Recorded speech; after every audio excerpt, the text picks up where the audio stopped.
आप सभी का स्वागत है।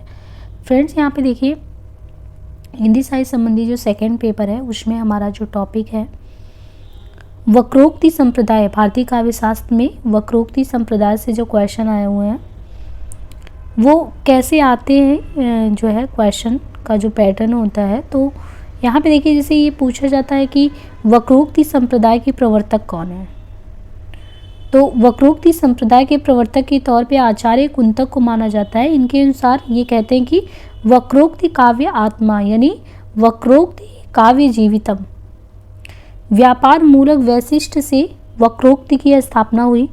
कुंतक का जन्म कश्मीर में हुआ। कुंतक के विभिन्न पूर्ववर्ती आचार्यों द्वारा वक्रोक्ति संबंधी भिन्न भिन्न मत तो प्रकट किए गए, किंतु परवर्ती आचार्यों ने वक्रोक्ति के काव्य का बाह्य तत्व मात्र होने जैसे विभिन्न कारणों से इस संप्रदाय का समर्थन नहीं किया। बाणभट्ट कादंबरी में वक्रोक्ति का इस्तेमाल क्रीड़ा कलाप अथवा परिहास के रूप में करते हैं।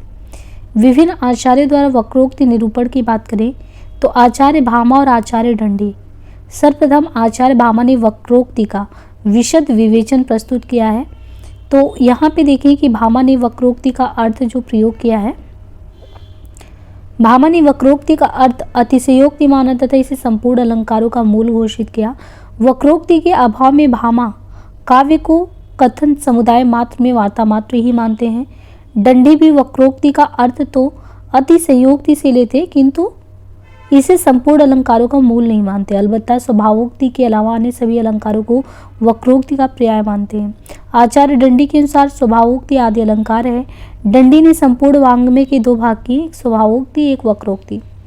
बाद के जो आचार्य हैं उन्होंने जो प्रस्तुत किए हैं, जैसे आचार्य वामन, तो वक्रोक्ति का अर्थ कहते हैं लक्षण आधारित अर्थालंकार के संबंध में, या रुद्रट जो है रुद्रट के द्वारा शब्दालंकार, आनंदवर्धन के द्वारा वाच्यालंकार, भोजराज के द्वारा वक्रवचन, मम्मट के द्वारा शब्दालंकार, रुय्यक के द्वारा अर्थालंकार, विश्वनाथ के द्वारा शब्दालंकार, विद्यानाथ के द्वारा जो है अर्थालंकार। अप्पय दीक्षित के आधार पे अगर अप्पय दीक्षित के अनुसार देखें तो अर्थालंकार, विश्वबंधु अर्थालंकार।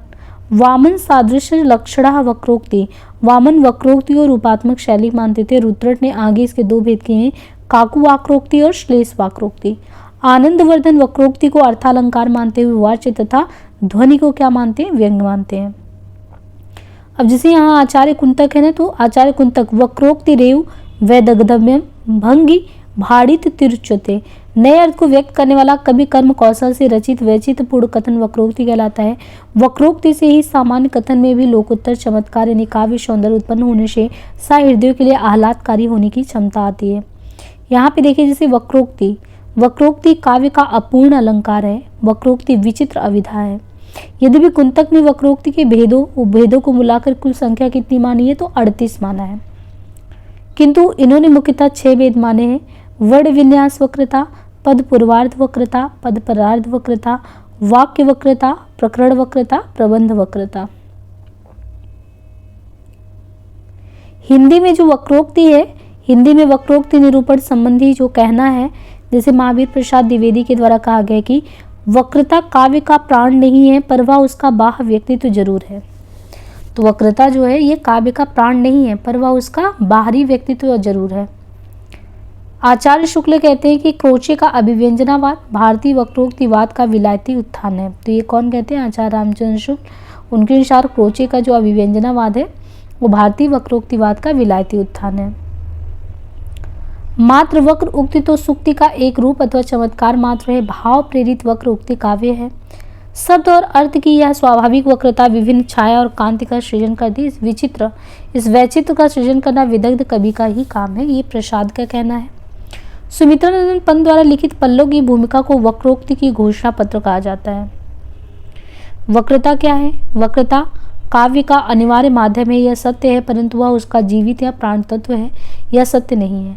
अनिवार्य माध्यम का भी अपना महत्व है, क्योंकि व्यक्तित्व के अभाव में आत्मा की अभिव्यक्ति संभव नहीं है। फिर भी व्यक्तित्व आत्मा अथवा जीवित तो नहीं है। अब यहाँ पे देखिए जैसे प्रताप नारायण टंडन, इनका कहना है कि वक्रोक्ति सिद्धांत काव्य में समावेशी चमत्कारिक तत्वों का निरूपण करने वाला सिद्धांत होता है। कुंतक द्वारा प्रतिपादित यह काव्य सिद्धांत संपूर्ण काव्य सौंदर्य का निरूपण है। सच्चिदानंद हिरानंद वात्स्यायन के अनुसार कवि के सामने हमेशा चमत्कार की सृष्टि की समस्या बनी रहती है। वह शब्दों को निरंतर नया संस्कार देता चलता है और वे संस्कार क्रमशः सार्वजनिक मानस में बैठकर फिर ऐसे होते जाते हैं कि इस रूप में कवि के काम के नहीं रहते। अभिधेयार्थ युक्त शब्द तो वह मिट्टी व कच्चा माल है जिसे वह रचना करता है, ऐसी रचना जिसके द्वारा वह अपना नया अर्थ उसमें भर सके, उसमें जीवन डाल सके। डॉक्टर लक्ष्मी नारायण सुधांशु अपने ग्रंथ काव्य में अभिव्यंजनावाद व वक्रोक्तिवाद को भिन्न भिन्न करके दर्शाने का प्रयास करते हैं। अब देखिए यहाँ पे नेक्स्ट जो टॉपिक है वो है औचित्य संप्रदाय से रिलेटेड, तो हम उसे नेक्स्ट सेशन में करेंगे। आज के लिए इतना ही, धन्यवाद।